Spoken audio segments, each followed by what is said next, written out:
Maganda at mapagpalang araw! DJ Shan here!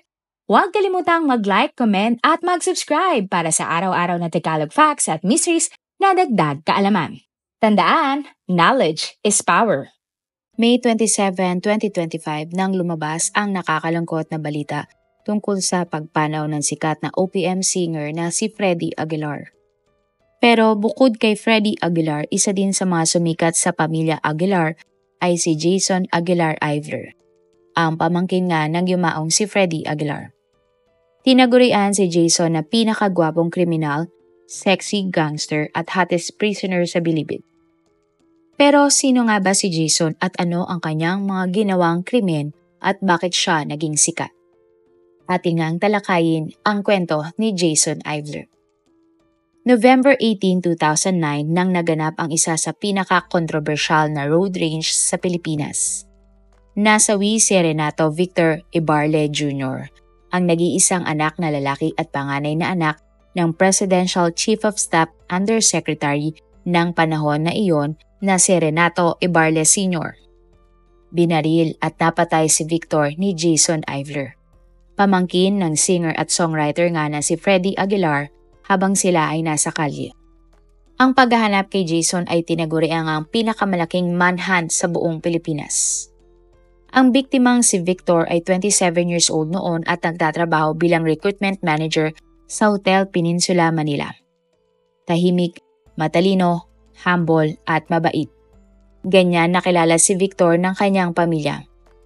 Ang tatay ni Victor ay si Renato Ibarle Sr., na isang politiko na nagsilbi noong administrasyon ng dating presidente na si Gloria Macapagal Arroyo. Madalas sabihin ni Victor sa ibang tao na huwag siyang ituringan na iba porket anak siya ng isang politiko. Ayon naman sa dating professor ni Victor, ang lalaki ay soft-spoken at mahiyain. Ni minsan daw ay hindi niya narinig ang lalaki na magmura. Si Victor daw ay hindi katulad ng mga tipikal na spoiled brat na anak ng mga opisyal o politiko. Ang suspect naman ay kinilala ngang si Jason Aguilar Ivler, 27 years old. January 7, 1982 nang ipinanganak si Jason sa Amerika at panganay sa dalawang magkakapatid. Ang nanay ni Jason ay si Marlene Aguilar, isang art patroness, writer, publisher at kapatid nga ni Freddy Aguilar. Nagmula sa bayan ng Isabela sina Marlene at maimpluwensya ang kanilang pamilya. Lumaking palaban at matapang si Marlene lalo na at laki sa layaw ang babae. Ang tatay naman ni Jason ay si Robert, isang Amerikanong doktor. Bata pa lamang si Jason nang namatay ang kanyang tatay matapos barilin ng hitman sa Thailand. Sinabi ito ni Marlene kay Jason nang siya ay binatilyo pa lamang. Dahil nga dito, mag-isang itinaguyod ni Marlene si Jason at ang iba pa niyang mga anak. Si Jason ay nag-aral at nakapagtapos ng AB Psychology sa Hawaii Pacific University at Dean's Lister paumano sa university. Taong 2005 naman nang naglabas ng rap album si Jason na may pamagat na In the Philippines. Ito nga ay sa ilalim ng pseudonym na Jaysin. At para nga sa iilan, itinuturing din si Jason na legendary OG o gangsta na Phil-Am. Taong 2007 naman nang naging parte si Jason ng US Army at na-deploy sa Iraq ng taong 2008. Ayon kay Marlene, si Jason ay mabait, hindi nagtataas ng boses at kapag nakikita niya si Jason, tila umano may dalang liwanag sa buhay ang kanyang anak. Sinabi din ng babae sa mga interview na mula nang namatay ang tatay ni Jason, naugnay na siya sa iba't ibang mga lalaki. Isa nga dito ay ang Colombian arms dealer at ang isa naman ay kriminal na nakakulong na ng habang buhay sa UK. At kalaunan naman ay nakilala ni Marlene ang isang consultant ng Asian Development Bank na si Stephen Pollard at ikinasal nga siya sa dayuhan. Namuhay si Marlene sa Pilipinas at nagmamay-ari nga ng 3 mga bahay na milyon-milyon ang halaga. Ang unang pagpatay ni Jason. August 2004 nang umuwi si Jason sa Pilipinas para magbakasyon. At August 8, 2004 bandang 5:30 ng umaga, nakasakay sa itim na Isuzu Trooper ang mag-asawa na sina Evangeline Ponce at ang asawa nito na si Nestor Ponce Jr., dating congressman at presidential technical assistant. Papunta na sana ang mag-asawa sa Tagaytay at tinahak nga ang C5 Ortigas flyover. Nagmamaneho naman noon si Jason sakay ng isang itim na Land Cruiser na may diplomatic plate. Siya ay pasalubong sa linya ni Nestor at Evangeline ng mga oras na iyon. Subalit bigla umanong nawala ng kontrol si Jason sa kotse at dahil sa bilis ng takbo nito, tumilapon ito sa kabilang linya ng kalsada. Tumama ang kotse ni Jason sa kaliwang bahagi ng kotse na sinasakyan ni Nestor at Evangeline. Napakalakas nga ng impact ng aksidente kaya itinakbo ang tatlo sa ospital, ngunit idineklara si Nestor na patay na pagdating sa ospital.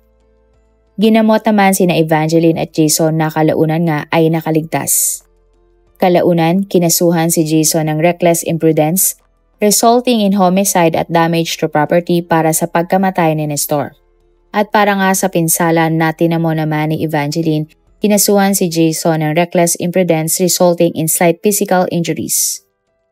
Pero nang aarestuhin na si Jason ay wala na ito sa ospital.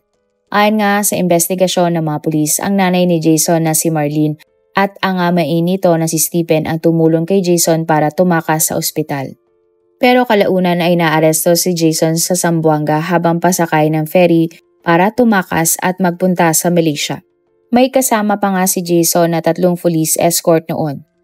Pero bago hulihin, tinangkapang bayaran ng isang pulis ang immigration officer ng 5,000 pesos para payagan na si Jason na makasakay sa ferry. Sa huli, naibalik ng mga pulis si Jason sa Maynila.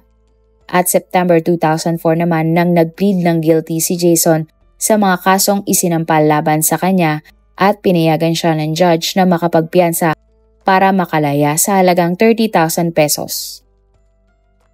Ito ay kahit na para sa mga pulis si Jason ay flight risk o yung mga tao na may posibilidad na tumakas pa ibang bansa bago pa man mangyari ang trial sa korte. Naglabas naman ng utos ang Bureau of Immigration para hindi na makalabas pa si Jason ng Pilipinas.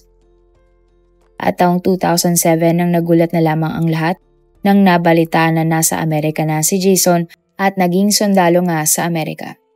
Matapos lamang ang 1 taon na discharge na si Jason sa ilalim ng honorable conditions. At makalipas ang 1 taon ay bumalik ng Pilipinas si Jason.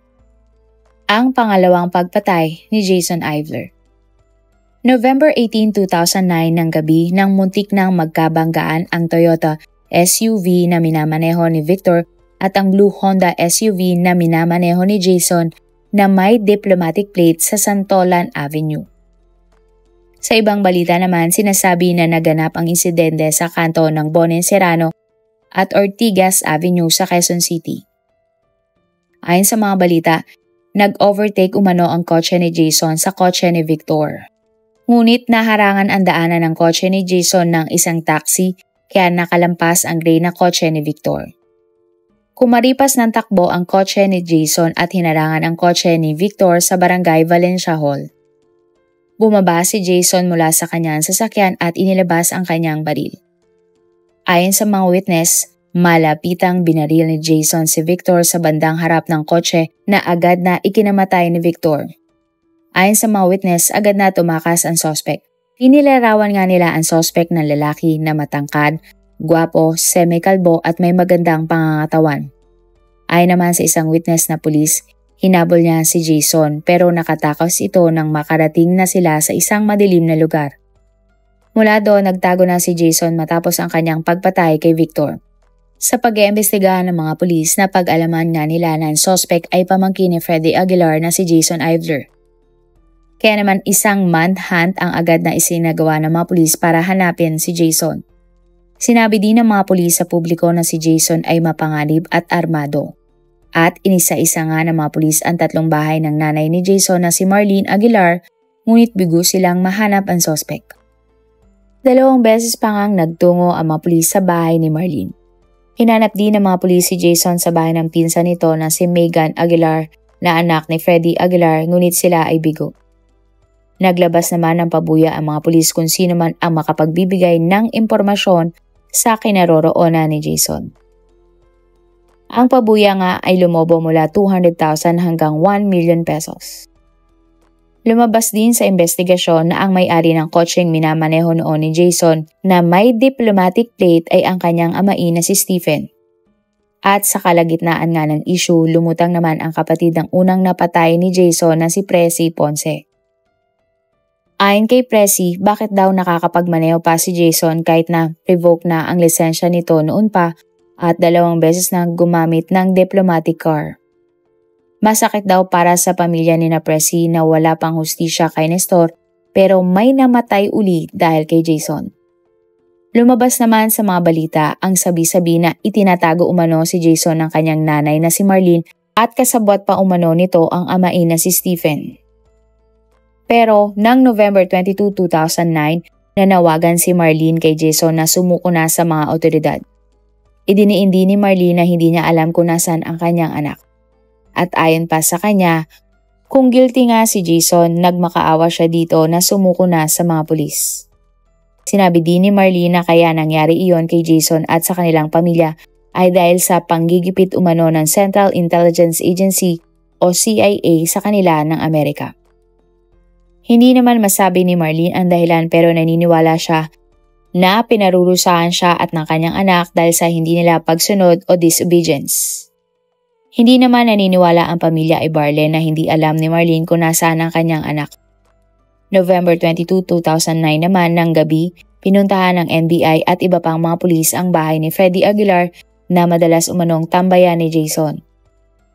Nakikita nila noon si Jason sa bahay ng sikat na singer. Pero pagdating doon, bigo naman ang mga pulis na makita si Jason. Handa naman si Freddy Aguilar na samahan ang kanyang pamangkin kung sakali mang gusto na nitong sumuko sa mga otoridad. November 24, 2009 naman nang lumabas ang balita na may iba pa palang biktima si Jason ng gabi na pinatay niya si Victor. Ayon sa lalaki niya si Manalito, siya ay nasa Quezon City bandang alas 9 ng gabi nang nabusinahan niya ang kotse ni Jason. Bumaba daw si Jason at tinutukan siya ng baril. Subalit nang nakita umano ni Jason na kasama ni Manolito ang kanyang asawa at mga anak, hindi nagpaputok ng baril si Jason. Pero bago daw umalis si Jason, sinabi pa niya kay Manolito na siya ay maswerte dahil may kasama siyang mga bata. Pero kapag nakita daw muli sila ni Jason, tutuluyan niya ang lalaki. Kaya naman kinasuhan si Jason ng grave threat para sa ginawa niya kay Manolito. Nakuha naman ng mga pulis mula FBI o Federal Bureau of Investigation sa Amerika ang impormasyon na si Jason ay may bench warrant sa state ng Nevada. Hindi pala sumisipot si Jason sa hearing ng kasong isinampa sa kanya at maaari siyang arestuhin nga sa Amerika. Ito nga siguro ang marahil na dahilan kung bakit bumalik sa Pilipinas si Jason kahit na may kaso siya sa bansa at marahil ito rin ang dahilan kung bakit siya natanggal sa US Army. Ayon sa mga report, nakuhanan si Jason ng mga pulis ng gamot na pampatulog at tinangka niya itong ibenta kahit alam niyang illegal. At sa dami nga ng impormasyon at mga lugar na hinalughog ng mga pulis para hanapin ang lalaki, bigo silang makita ito. Pero makalipas lamang ang 2 buwan, nagtapos ang kanilang paghahanap. Ang pagkaaresto ni Jason. January 2010 nang nakatanggap ang NBI ng tip mula sa anonymous na tao. Ayon sa tip, hindi kailanman lumabas si Jason ng bahay ng kanyang nanay na si Marlene. Meron daw kasing hidden panel sa cabinet ng mga damit ni Marlene na pwedeng magtago ang 1 o 2 mga tao. Alam naman ng mga pulis na hindi magiging madali ang paghuli nila kay Jason dahil sa military background ng suspect. At January 18, 2010, bandang alas 6 ng umaga, nang sinalakay nga ng NBI ang bahay ni Marlene sa Quezon City. Nadatna ng mga pulis sa loob ng bahay si Marlene. Pero giit ni Marlene sa mga pulis wala doon ang kanyang anak at nagprotesta nga na wala umanong dalang search warrant ang mga pulis. Pero sa huli, inisa-isa ng mga pulis ang mga kwarto at itinuro pa ni Marlene ang kwarto ng kanyang anak para ipakita nga na wala doon si Jason. Pero ang pinagtataka ng NBI kung walang natutulog doon, bakit may tubig ang sahig ng banyo, basa ang tuwalya at bukas ang aircon. Halos 1 oras at kalahati ngang naghalughog ang NBI sa bahay ni Marlene. Maya-maya pa, may narinig na lamang putok ng baril. Agad na nagpunta ang mga pulis sa kwarto kung saan nagmumula ang mga putok ng baril. Nakiusap naman ang mga pulis kay Jason na sumuko na sa mga pulis, pero umabot nga ng 10 minuto ang palitan ng mga putok ng baril. Maya-maya pa, pasugod na lumabas si Jason mula sa kanyang pinagtataguan. Kinailangan ng mga pulis na barilin ng 2 beses si Jason para hindi na ito makapanlaban pa. 2 mga baril ang hawak-hawak ni Jason at bit-bit ang napakaraming mga bala. Tinamaan naman sa inkwento ang isang pulis at abogado. Agad na itinakbo si Jason at ang iba pang sugatan sa pinakamalapit na ospital. Agad namang pinusasan at inaresto si Marlene maging ang 2 kasambahay ng mga ito. Ayon sa NBI, base sa itsura ni Jason, handa itong hindi magpahuli ng buhay. Makikita daw sa mga mata ng suspect na nanlilisik at gusto talagang pumatay ng tao. Sinabi din ng isa pang pulis na hindi siguro inakala ni Jason na sila ay susugod dahil bihira naman na may ginagawa ang mga pulis na may pangatlong raid sa isang lugar tuwing may operasyon ito. Naniniwala ang mga pulis na sa isip ni Jason ang bahay nila ang pinakaligtas na lugar kung saan siya pwedeng magtago. Agad na kinasuhan si Jason ng murder. At paggaling niya at paglabas ng ospital, kakasuhan din siya ng direct assault, attempted frustrated murder at illegal possession of firearms. Kinasuhan naman si Marlene ng obstruction of justice matapos niyang lokohin ang mga pulis nang sabihin niyang wala sa bahay ang anak niyang suspect sa pagpatay. Siya ay ikinulong pero agad namang nakalaya matapos nga makapagpiyansa. Agad na pinuntahan ni Marlene si Jason sa ospital. January 22, 2010 naman nang nagbigay ng pahayag si Marlene sa otoridad. Ayon kay Marlene, ang British bodyguard ni Jason na si Mark Hauser ang posibleng bumaril kay Victor. May access daw kasi si Mark sa baril ni Jason at isa din itong kalbo. Dagdag pa ni Marlene, pinagtago pa niya nga si Mark noon pero hindi niya inaasahan na ito pa pala ang magtitip sa kanila sa mga pulis. Pero ayon sa NBI, ang itinuturo ng mga ebidensya ay si Jason Ivler at hindi si Mark. At maariing ding itinanggi ni Mark ang paratang ni Marlene at sinabi nga na wala siyang access sa baril ni Jason kaya imposibleng siya ang may gawa ng krimen. Sinabi din ni Mark na hindi sila magkasama ni Jason ng araw na napatay si Victor. Lumabas naman sa mga balita na kaibigan ng pamilya Aguilar na dating nakatira sa bahay ni Marlene ang nagbigay ng mga tips sa otoridad na si Jason ay nagtatago nga sa bahay ni Marlene. Mula daw na nagtago si Jason sa bahay, bawal na silang magpunta sa kwarto ng suspect at sa basement. Kapag umaga daw aalisin na Marlene at Stephen, dapat daw umaalis ang lahat ng tao sa bahay. At pababalikin lang daw ang lahat ng tao kapag bumalik na sa Marlene sa bahay. Naibigay nga sa lalaki ang reward matapos ituro kung nasaan si Jason. Binalak naman ng mga pulis na dagdagan ang kaso ni Marlene bilang accomplice ni Jason. Ayon naman sa NBI, ipinain sila ni Marlene sa pangalib ng araw na inaresto si Jason. Nang sasamahan daw kasi ni Marlene ang mga pulis sa basement, sinabi nito na 4 lamang ang mga pulis na kanyang pinapayagang bumaba sa basement. Sinabi pa ng NBI na habang hinahalughog nila ang bahay, palagi daw sinisigaw ni Marlene kung ilan ang mga pulis, saang parte ng bahay ito pupunta at kung ano ang mga armas na dala ng mga kapulisan. Tila ba nagpaparinig daw si Marlene kay Jason ng mga impormasyon. Naniniwala ang NBI na ginamit iyong taktika ni Marlene para makapanglaban sa mga pulis. Lumabas naman online ang mga screenshot ng post ni Marlene sa Facebook at isa nga dito ay tila hinahamak niya noon ang Santo Papa na si Pope Francis. Hindi tuloy maiwasan na publiko na mawirduhan sa mga sinasabi at ikinikilos ni Marlene. Pero kahit na may humuhusga kay Marlene, ipinakita ng babae sa mundo kung anong klase siyang nanay. Nagprotesta si Marlene para sabihing inosente ang kanyang anak at ipinahayag nga ang kanyang galit sa ating gobyerno. Punta pa nga siya sa harap ng US Embassy para humingi ng tulong para kay Jason na minsan ay naglingkod umano para sa bansang Amerika. April 6, 2010 nang gumaling na si Jason mula sa mga tama ng bala kaya siya ay dinala sa Quezon City Jail Annex. Mula nang nakulong si Jason, palagi nagpapa-interview si Marlene sa media. Ayon kay Marlene, kahit ano pang itawag ng mga tao kay Jason at kahit na isinusumpa na siya ng mga tao, mamahalin din pa daw ni Marlene ang kanyang anak ng buong puso. Sinabi naman ng tatay ni Victor na si Renato Ibarles Sr. na nakakatanggap umano ng special treatment si Jason sa loob ng kulungan. Nakakapugpuslit daw kasi ng alak at babae sa selda si Jason. At nang lumabas naman ang mga larawan ni Jason sa media, kapansin-pansin nga na maayos pa din ang itsura nito. Tila ba hindi stress sa kulungan kung saan siksikan at madumi. Palagi nga ding nakukunan si Jason na nakangiti o nagpa-party kasama ang iba pa niyang inmates. At dito na nga siya tinagurian na pinakagwapong kriminal, sexy gangster at hottest prisoner sa bilibid. Buwelta naman ni Marlene, hinamon niya si Renato ng suntukan. Pinabulaanan din niya ang alegasyon na may special treatment kay Jason at handa daw siyang magbayad kung anuman ang gusto ng kanyang anak. Isang araw nagpaunlak nga ng interview si Jason at itinanggi niya ang mga bintang ni Renato. Patas daw ang trato sa kanya tulad ng ibang trato sa ibang mga preso. November 2010 naman nang ibinasura ng korte ang isinampa na kaso kay Jason na reckless imprudence resulting in homicide at damage to property para sa pagkamatay ni Nestor. Ito ay dahil sa double jeopardy. Ang double jeopardy ay nangangahulugan na ang isang individual ay hindi maaring litisin ng 2 beses para sa parehong pagkakasala. Ang trial sa korte. November 2015 matapos ang 5 taon, ginanap ang trial ni Jason sa korte.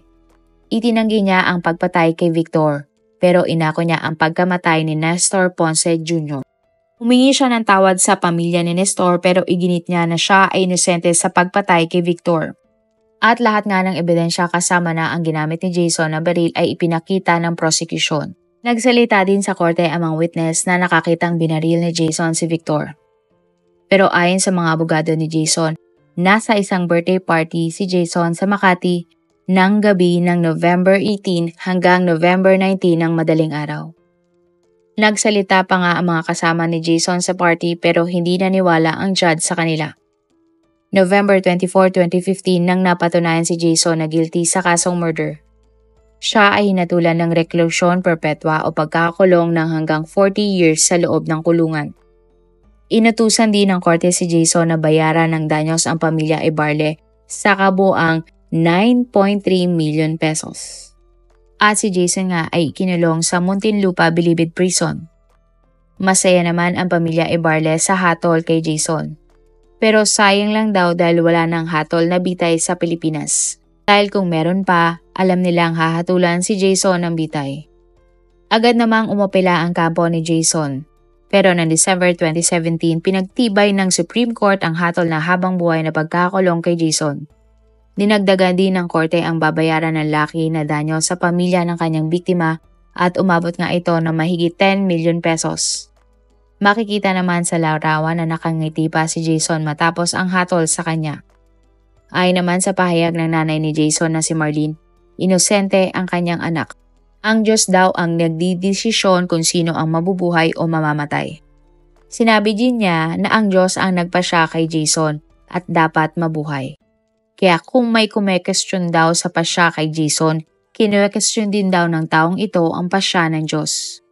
Noong 2020 naman nang lumabas ang balita na nakatakda umanong paglaya ni Jason kahit na nahatulan siya ng 40 years sa kulungan. Ito ay dahil muli umanong nagsumite ng appeal ang kampo ni Jason sa Supreme Court upang hilingin na ibaba ang kaso sa homicide mula murder. At kasalukuyang ang nakabinbin ang apela. Mula noon wala na naging update pa sa kaso ni Jason at siya nga ay nanatili sa New Bilibid Prison. At yan nga ang ating kwento ngayong araw. Kung may natutunan ka o nagustuhan mo ang ating kwento, huwag kalimutang mag-like, comment at mag-subscribe. I-share mo na rin to sa iyong kapamilya o mga kaibigang mahilig din sa facts, crimes at mysteries. Hanggang sa muli, lagi nating tatandaan sa bawat kaalaman may kapangyarihan. This is DJ Sean.